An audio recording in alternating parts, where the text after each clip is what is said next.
40. Sinusitis, following functional endoscopic sinus surgery appearances, which key finding is not commonly associated with postoperative frontal recess. Medialization of middle turbinate is not showing functional recess stenosis. Sinusitis, so which does not uh, key finding not commonly associated with postoperative frontal recess stenosis. Medialization of middle turbinate. 41. With the following statement regarding hematoma of the tuber cinerdium is true, no change in size, shape, or stimulus intensity on follow-up MRI. Hematoma of the tuber cinerdium, which is true, no change in size, shape, or stimulus intensity on follow-up MRI. Where 2, enlarged necrotic jugular digastric lymph node on the right side with the correct level, step 2. Level 2 is here with the jugular vein, so enlarged necrotic jugular digastric lymph node on the right side is seen in level 2. 43, a 4-week old infant breech delivery, swelling on the left side of the neck and thoracoid, horizontal non-tender focal position enlargement of the lower half of the left sternocleidomastoid was tried, diagnosed as fibromatosis coli. Because patient had breech delivery and swelling on the left side of the neck and horizontal toes, which formed enlargement of the lower half of the left sternocleidomastoid. 44, facial pain and diplopia, palsies of the 3rd, 4th, and 6th cranial nerve, Horner syndrome, gradual sensory loss in the secretion of the ophthalmic and maxillary region of the trigeminal nerve, because they have abnormality located cavernous sinus. Again, these palsies of the 3, 4, 6 cranial nerves are seen in cavernous sinus. 45. Myocardial angiogram through incidental soft tissue mass and disorder in the right paraparenchymal soft tissue. The mass display of the right paraparenchymal space intermediately when looking at the soft tissue mass parotid. And the mass display of the right paraparenchymal space anteriorly is located in the parotid space. 46. 45-year-old man ultrasound shows parotid gland. Demonstrate bilateral multiple hypoechoic lesions with anechoic areas. MRI to lesions or intermediate signal on MRI. This is scan, but MRI will be showing intermediate signal intensity on T1, intermediate signal intensity and focal areas of hypertension on T2, applying diagnosis Barton tumor. Adult show Barton tumor. Child show tumor carcinoma. Question number 47. With a distinctive feature of carotid body paraganglioma on imaging, splaying of the internal external carotid artery. Carotid body tumor shows playing of internal external carotid arteries. 48. Quick feeder MRI is going to point more towards diagnosis of spinal cord astrocytoma than ependymoma. Eccentric is placed in lesion in the cord. Astrocytoma is eccentrically spaced. Ependymoma is central. Astrocytoma is eccentrically spaced. Ependymoma is central. In 49, a 52-year-old woman MRI shows anteriorly placed intradural middle spinal mass.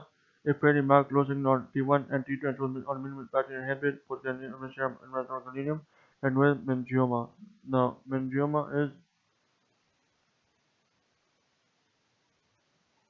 meningioma, correct? Meningioma. Now, MRI shows anteriorly placed intradural middle spinal mass. Low signal on T1 and T2 also kind of low signal, but post-administration of contrast shows enhancement. Diagnosed meningioma. Question 50. Vertebral metastatic disease. Which of the following segmental sequence is likely to be least helpful? T2 a fast spin echo. In vertebral metastatic disease, least helpful is T2 fast spin echo. 51. Which of the following statements regarding default fracture is false?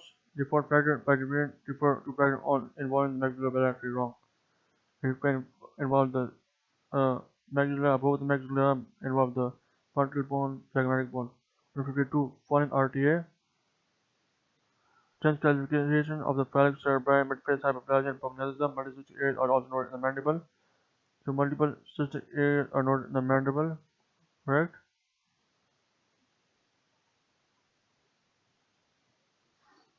Metal which are associated with cortical expansion.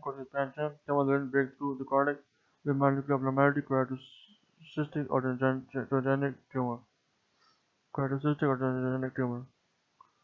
Associated with unerupted tooth. 53. MRI of the pituitary gland shows a kidney-shaped lesion located centrally in the pituitary fossa in the axial plane. Hypertension T1 and hypertension T2 to be diagnosed rapidly. Left cyst. Again, so kidney-shaped lesion on axial scan. Looking at in the pituitary fossa on axial plane. Hypertension T1, hypertension T2. Diagnosis: radical cleft cyst. It contains protein. Hypertension T1, protein. 54. Brachial cleft cyst. A fluctuant swelling on the right side of the neck or sound with anechoic degeneration with posterior causing enhancement is noted on the intermediate margin of the sternocleidomastoid muscle. Posterior to the submandibular gland, the submandibular posterior thread, and superior to the carotid artery, superior to the carotid artery, and internal vein. Diagnosis: second brachial cleft cyst. 55. Which period on MRI is useful in differentiating retropharyngeal abscess from retropharyngeal superior lymph node? Filling of retropharyngeal space from side to side is seen in retropharyngeal abscess. 56. Patient of African Caribbean ethnic with history of passion, paresthesia, slight weakness, headache, lethargy, neck stiffness, dyspnea. MRI of left ventral shows left pharyngeal thickening with an apparent dural mass noted.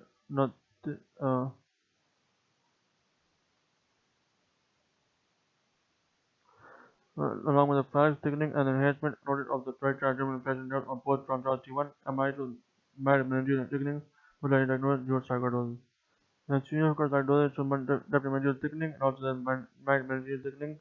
Then there will also be signs of facial palsy, paresthesia, and facial paresthesia and slight weakness.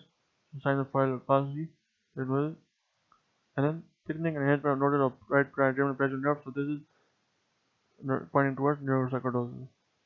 57. This is cross-bun pattern. 57 cross-bun. Okay. In a multisystemic atrophy. 62-year-old man with bradykinesia and great ataxia, reduced mini-mental state examination and postural hypertension. MRI shows cruciform hypertension in the polynoid. Diagnosis: multisystem atrophy, hot cross bun sign, this is hot cross bun. This is also called cruciform hypertension. So in the pons, the cruciform hypertension is seen. So diagnosis: multisystem atrophy or hot cross bun sign in the pons, multisystem atrophy. 58. Men with chronic alcohol dependence present with cognitive impairment, gait disturbance, and signs of intrahemispheric disconnection. MRI should increase T2 signal lesions without mass effect within the corpus callosum and total part of the external capsule, most likely diagnosed Marchifava Pignami disease. This is complication of chronic alcohol consumption. It shows demyelination and occurrence of the corpus callosum. Then men with chronic alcohol dependence present, and then there is MRI shows increased T2 signal lesions without mass effect within the corpus callosum, and also affects total part of external capsule. So this is Marchifava Pignami disease. 59. It is the following CTP findings with regards to cerebral blood flow, cerebral blood volume, and mean transit time consistent with infarction. Decreased cerebral blood flow, decreased CBV, and increased mean transit time. Decreased cerebral blood flow, decreased cerebral blood volume, and increased mean transit time seen in infarction. Number 60. We component 24. Again, this is sign of multiple sclerosis. Right? Now, all they say is that immunocompetent 24-year-old patient with an acute history of right-sided limb weakness which has rapidly progressed. Patient now has mixed sensory symptoms and poorly controlled seizures. Basic observation and initial blood results are normal. MRI is carried out which shows large mass-like lesion in the right posterior frontal lobe. There is mild mass effect associated with lesion and on the adjacent parenchyma with mild compression of the right lateral ventricle. Lesion is also noted to involve the corpus callosum and cross the midline to the left cerebral hemisphere, Lesion is present on clear imaging on post-contrast T1. The lesion has peripheral enhancement. Post-contrast T1 lesion may have peripheral enhancement. With the post-contrast, then vascular structure are noted to pass through the lesion. There is no evidence of necrosis or hemorrhage on T1W. The P1000 sequence will resect in the lesion. Other high signal T2W lesions are noted in the cerebellum. For lesion in the cerebellum cord, most likely diagnosis based on this information. Multiple sclerosis, correct? Bright of clear imaging is seen, multiple sclerosis. Just don't make any sense. 61. Okay, so this sinus woman of 38 weeks gestation with seizures, venous thrombosis, bilateral road attenuation chain within thalami, where is the most likely site of thrombosis? Straight sinus. Second, in pregnancy, common is thrombosis and then venous thrombosis, bilateral road attenuation chain within thalami, thalamus associated with straight sinus thrombosis. 62.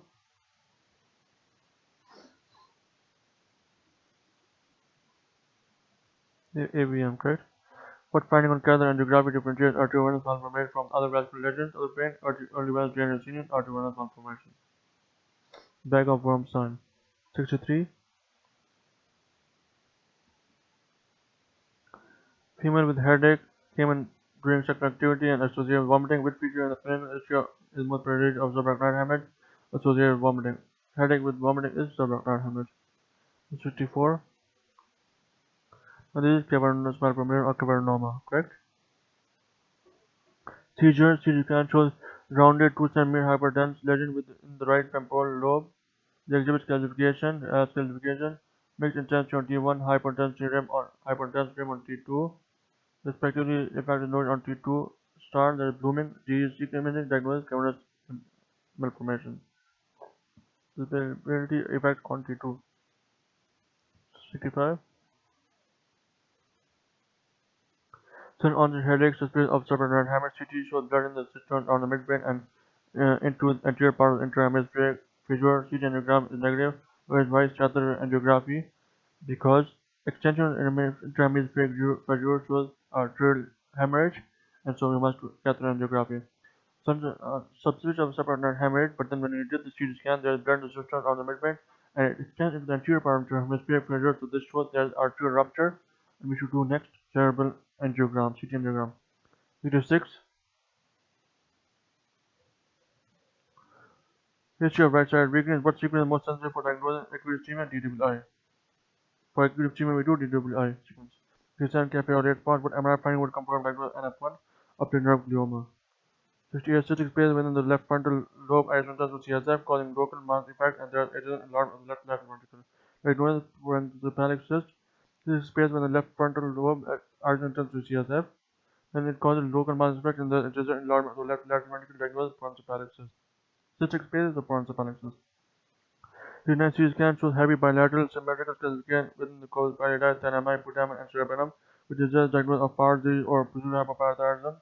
Normal calcium phosphorus metabolism is seen in Barrett's disease and not seen in pseudohypoparathyroidism. 70. Generalized seizure activity 24 hours after getting apart. MRI shows bilateral paradoxicity to W hyperintense vertical and subcortical lesions.